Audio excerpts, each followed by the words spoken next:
So my topic for today is employment opportunities and a better future for people with low vision and blindness. So in this last session, I'm just going to talk a little bit about employment, what it's like now, some opportunities, share some of my experiences and hopefully inspire you for your future, for the young people here, your future in employment. So I have Goldman's favour syndrome. I'm a guide dog user and I'm now on my third guide dog. I work at Commonwealth Bank and I've been there since 2010 as a specialist in accessibility and inclusion for people with disability. And a little bit about what that involves is I support employees with disability and help them to get the right workplace supports that they need. I create awareness of the importance of inclusion in the workforce for people with disability. And I provide advice to teams across the bank to ensure that they consider the needs of people with disability when they're creating products and services for customers and the community. And as technology changes so rapidly and with so many stakeholders involved, this is an area where we still have a lot of work to do and a lot of improvements to make. I'm also a certified access consultant and also on the board of Australian Network on Disability, and I participate in several committees and forums regarding advocacy for the inclusion of people with disability, but I guess my passion is around greater inclusion and access for people who are blind or vision impaired. So you might wonder what it's like to work in a big corporate organisation like Commonwealth Bank, and whilst I'll talk about Commonwealth Bank, it's probably not dissimilar to a lot of, I guess, our big corporate organisations in Australia. So like many large corporations, Commonwealth Bank is a good employer of people with disability, and it has many employees who have a vision impairment working for them. And some of the things that make it good and make it easier, certainly the things that I have experienced that it makes easier as an employee with a vision impairment, is it has an inclusive and supportive environment, and it does provide the right technology and other adjustments that I need. It's got strong diversity and inclusion practices with good practices around employing and supporting people with disability. It has flexibility and it has flexible working arrangements, like the ability to work from home or to change hours of work, and that's really important for people with disability, and I use that sort of on a regular basis. So what that means for me is I live an hour train ride out of the city, so at least one day a week I plan to work from home just to minimise the travel, the impact on travel, and it means that, you know, sort of I can work at home in my trackies, and I do get a lot more done because you're not having to add that travel time. And as long as you've got the right technology and the right setup, it works really well. It's a very supportive workplace around, as I mentioned before, adjustments. And again, how that equates, besides providing the right technology and the support within the workplace, it's also things like they've been very flexible in allowing time off. For example, last year I took 4 weeks away from the office. I worked a little bit flexibly from home, but primarily I wasn't in the office for about 4 weeks while I trained with a new guide dog. So all of those things are really important and really, you know, sort of make a workplace, you know, if those things happen and come easily, it makes a workplace much more enjoyable. And most importantly, people with disability are able to perform in real jobs, not token jobs that are created to employ people because they have a disability. And I think we've heard that message today where, you know, sort of we are people first and our disability is secondary to that, and that is really important when it comes to employment. You want to be employed because of your skills, who you are, what you've got to contribute, and you may need support because of your disability, but it shouldn't be the focus.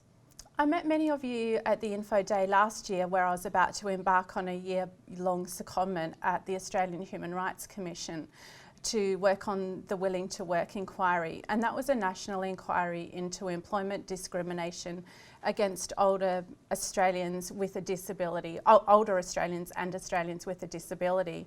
And I've just finished that secondment 2 weeks ago.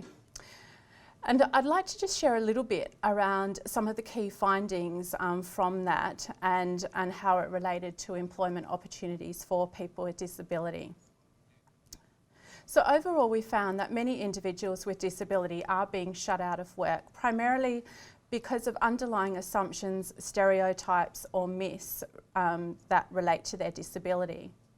For example, we heard many assumptions that people with disability can only do low-skilled work, or they take longer to do things, or they need more training.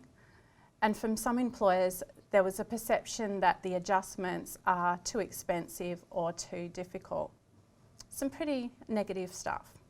Agree? Okay. And of course, we know that these assumptions are wrong, and we just need to look at some of the people in the room and some of the people that we've heard from today to know that disability isn't a barrier to what we can do.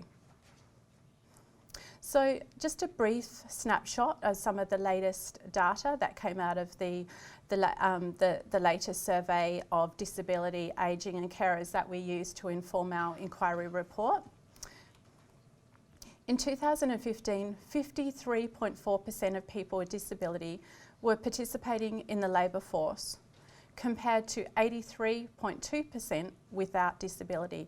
That's a 40 or almost 40% difference. It shouldn't be like that. People with disability have been and will continue to be more unemployed than people without disability, and to be unemployed for longer. And again, that shouldn't be. One of the most distressing realities is that the gap in labour force participation hasn't changed significantly for 25 years or so. And, you know, sort of, I guess that is just a terrible situation. And I know this is all sounding really negative, but we'll pick it up in a minute. Okay. And further, the data shows that almost 1 in 12 Australians with disability, 8.6%, reported that they had experienced discrimination or unfair treatment because of their disability in the past year. And this figure masks some really important age differences, and this is a really important point, because a much higher point of people with disability, 20.5%, reported experiencing discrimination when compared to people with disability aged 65 or over, and that was only 2.1%. So it was actually quite staggering to look at that fact that younger people, you know, sort of were 20% of younger people experienced discrimination. So these statistics suggest that without significant change, young people with disability are facing a lifetime of struggle to obtain and to keep employment. So let's hope our government and our employers take up the recommendations from the report and take action to ensure that you all do have the opportunity to work when you complete your studies. So this may sound really gloomy and like there isn't much of a future, but I actually believe there is, and I also believe that we can all influence the change that is needed. And besides government and employers needing to make changes, I think there's 2 practical things that we can all do to bring about that positive change. And I really believe it will happen.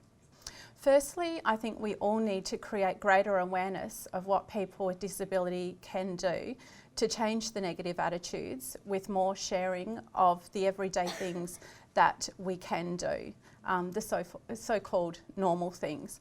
And I think this is something, you know, sort of certainly close to Graham Innes's heart with the work that he's doing through the Attitude Foundation. And I think we can all change attitudes, we can all share our stories, and we can all change that, that perception that is out there.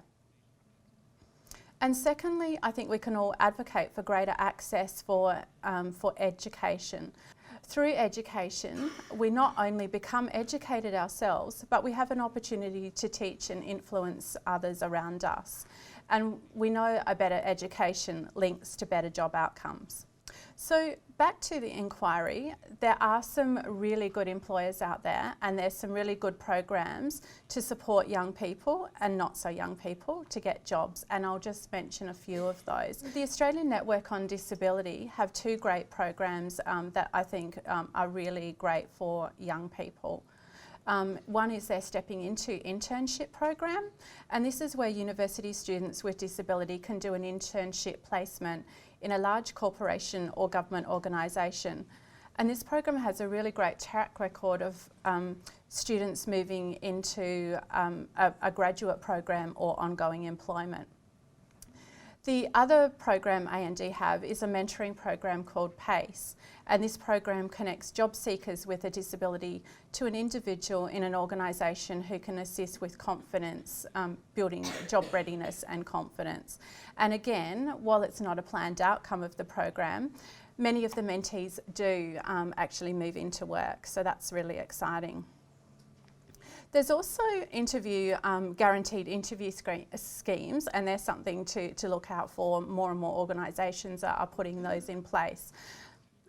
One through the Australian Public Service Commission is where jobs are advertised sort of through the program and encourage applications from people with disability. And the aim of the program is for applicants who meet minimum criteria and who do have a disability. They're guaranteed to move to the next stage of the recruitment cycle, and in most cases that will mean an opportunity for an interview, and that's really important. I mean, the person may not get the job, but it does mean that you actually get that opportunity to have an interview, and that adds confidence. It it gives people the opportunity to go through an interview and to get feedback so that they can actually do better next time. And this is something, I guess the other benefit is that it ensures that people aren't unfairly culled out at the initial recruitment stages. And this is a program that Commonwealth Bank has also adopted, and we have employed sort of several people through this program since we started it last year, and some of those people are people who are blind or vision impaired. There's a few other organisations who are also running similar practices. So there's an organisation called St John of God Healthcare, and they have a range of roles available that they're employing people again through guaranteed interview schemes. And Crown Resorts are also doing that, and it will be really, really interesting to watch, sort of as they move into Sydney and, their controversial site at Barangaroo. But what they're promising is that it will actually create a lot of jobs for people with disability. So that is really exciting. There's always got to be a nice story too, something that's sort of not always liked or quite controversial. So what things have helped me to gain employment, change jobs, to look for new opportunities and to have the career that I've had so far? So I've got 7 quick tips, and again, many of these are strategies that we've actually heard from other presenters today. So some of these I feel like I'm probably just repeating, so that must mean they're good because others are using them too. Okay, so firstly, I've always been adventurous and not afraid to try new things and to change direction. Don't worry if you're not sure what you want to do. Try lots of things and learn from experience. Secondly, try volunteering. This could be something that you could try in school holidays, and it's a great way of trying out different activities and roles, and a good way to work out what you like and what you don't. A funny story, I volunteered at the RSPCA during school holidays because I thought working with animals would be something really great, and that's what I wanted to do. But I soon learnt that this involved lots of cleaning up, washing up, especially dirty dog dinner bowls, and thank goodness I only have one guide dog. So it wasn't the career I thought it was going to be. Thirdly, it's important to build networks, and this will include your peers, teachers, coaches, family, friends, and it will be valuable to you as you get older and progress through your education and move into work. I can't express how important networks and the people around you will be. Fourth, it's important to find good mentors and people who inspire you. I've had mentors for most of my adult life, and these change depending on what stage of my education or my work, or career you're at. Different mentors for different reasons are really important, and have many of them for many different reasons. Fifth, speak up and ask for support when you need it. We all need help from time to time, and being strong and independent is great, and it is important to be independent as much as you can.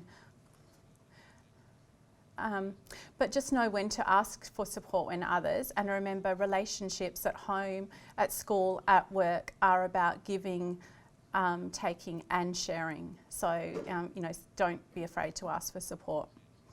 6, be prepared for change. We live in a culture of change, and at work and in our community, and that doesn't mean that you always need to accept change. For example, last week, City Rail made some unexpected changes at Town Hall on how commuters needed to enter and exit Town Hall station. And while I'm sure that was designed to make it better for most commuters, for people who are blind or vision impaired, it was really difficult because you couldn't get through barriers, you couldn't read the signage, and there was no communication. So I couldn't see the barriers, I couldn't go through the gate that I normally do, and because you spend a lot of time training, as we've heard, orientation and mobility, part of that is learning routes and being able to be independent. In my case, I'm trained to use a couple of exit and entry points at Town Hall, as is my guide dog, and when suddenly that's not available and it all changes, it's a time to speak up about change, and that's where it's important to provide feedback, and in this case advocate very strongly with City Rail that they need to better communicate major changes that are going to impact on people in the community. And lastly, make sure that you keep up with technology and embrace technology. It's going to be a big part of your employment future. Technology can be very frustrating, and I know that I spend a lot of time swearing and cursing when it doesn't do what I want it to do, but it is essential. And it does give people who are blind or vision impaired greater access, and certainly the last presentation demonstrated that to us. I use JAWS Speech on my computer. I use an iPhone and many apps, and I'm going to go and explore some more after the last session. And when you think about it, most of the appliances in our home are now technology driven. We hear about driverless cars. Robots are now employed to do many jobs already, so we do need to keep up with technology and embrace it so that we don't get behind. And don't you think it's pretty exciting to think that potentially all of us here today might be able to be on the road driving a car in the not too distant future? That's exciting. Yeah? Yeah. In closing, I do want to encourage you to think big about what your employment goals are for the future and what they might look like, and start planning and advocating for that now. You are our future workforce, you are our future leaders and employers and managers. And while the workplace of the future will look different and will be different, I do believe there will be a better future for our young people, all of you here today. Thank you.